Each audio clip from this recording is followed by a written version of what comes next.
All yacht buyers look for safety, comfort, convenience, and performance in their next vessel. Legendary naval architect William Crelock brought to the first Offshore 48 his deep 4-foot design. And in this 1990 vessel, it is evident in the form today. The finely V'd forward section allows for a sharp entry that cuts cleanly through rough seas with a smooth ride and virtually eliminates any of the slap and pounding lesser vessels have. Offshore owners frequently report they feel confident in proceeding when other vessels are returning to the docks. The immense core strength, structure, combined with the finely detailed and sensual elegance of both the interior and exterior spaces provide an uncommon feeling of old luxury and safety. Because of their quality and outstanding reputation, offshore yachts of any vintage are very liquid. As an owner, you have a built-in exit strategy as these vessels, any age, are in demand. Are you looking for a classic offshore yacht?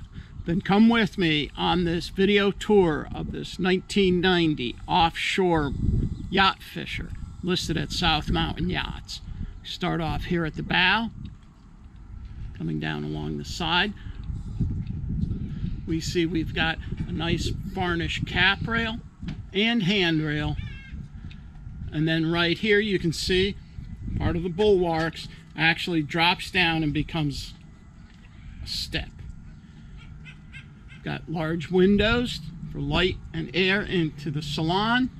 Our aft deck is here. And then moving aft, we have the extension, which makes it a YachtFisher right here. This 5-foot area adds quite a bit of living space. Let's go aboard.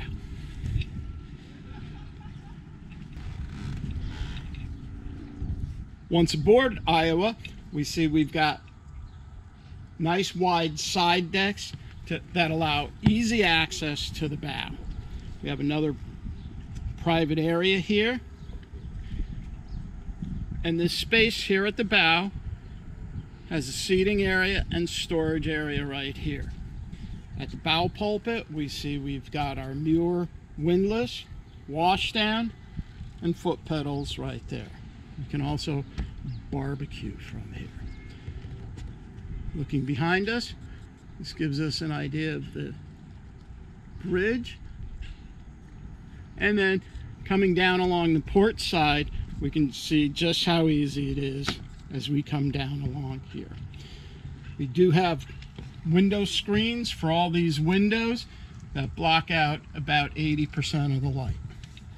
From here, up a few steps, this is the main entertainment area. Great place for dining or socializing.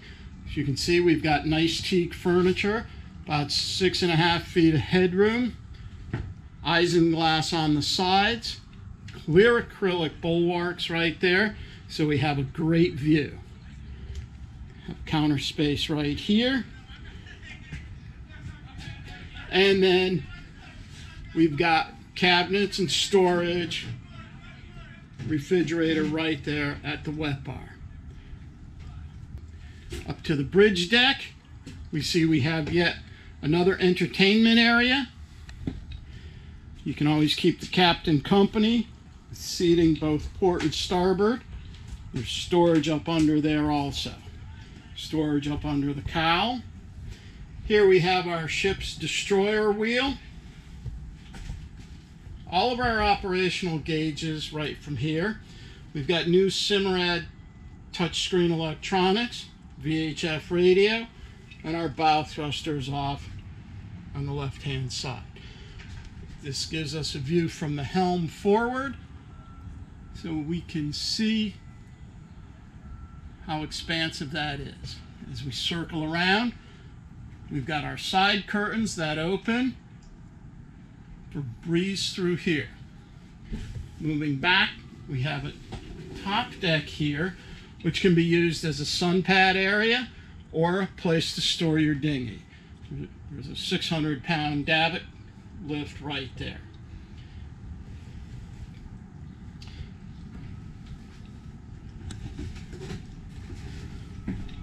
From here, let's go into the salon. We enter this living space down a semicircular stairway. Off to port, we have an L-shaped seating area, which can also become a sleeping area. Notice the large windows, the bright and airiness of this main area right here. Again, 6.5 feet of headroom. To starboard, we have our big screen TV and built-in cabinets right there. If you notice, we have entry from both port and starboard into the vessel. Off on the starboard side, we have our lower helm, wooden ship's wheel. We've got our generator controls right there, and all of the operational switches and gauges right in front of us. Notice we have a nice view.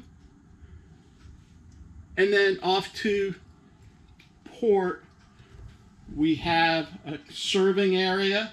It can be used as a breakfast nook, and again, more storage underneath. Moving forward, we have our down galley, and if you notice, any place there can be storage, there is. Our countertop is about 30 inches here. We've got our double stainless steel sink, more gunnel storage, 3-burner electric stove, a refrigerator with a separate freezers right there. Behind us, we have this nice little cozy booth. Great place for candlelight dinner for 2. Also becomes a sleeping area. As we step forward, we've got yet another private area. We've got a guest head right here and a full beam V-berth there. Again, about 6 feet of headroom. Circling back out. From here, we can enter the master. Down a few steps. We have a centerline queen-size bed with built-in cabinets all along both sides. Notice how bright she is so you don't feel like you're going into a dark cave. On the forward bulkhead, we've got built-in cabinet storage, a faux fireplace right there. Engine room access is right up under those steps. And here is our master bath. We've got built-in shelves right here, a walk-in shower stall, vanity, and a porcelain toilet.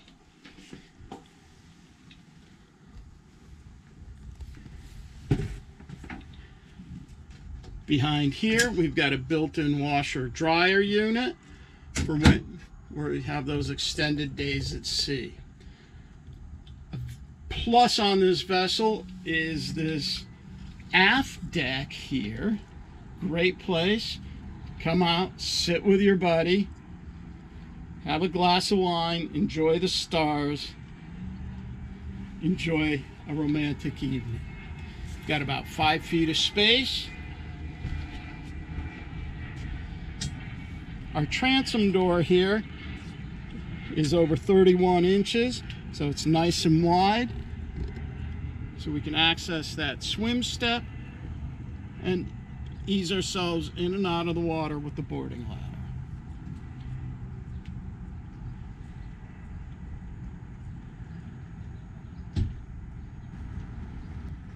This 48 Offshore YachtFisher is awaiting the next owner. Just ask the professionals, yacht brokers, captains, surveyors. shipyard owners what they think of Offshore Yachts, you'll be pleasantly surprised. They're a solid brand in high demand. Viewer today, owner tomorrow at South Mountain Yachts.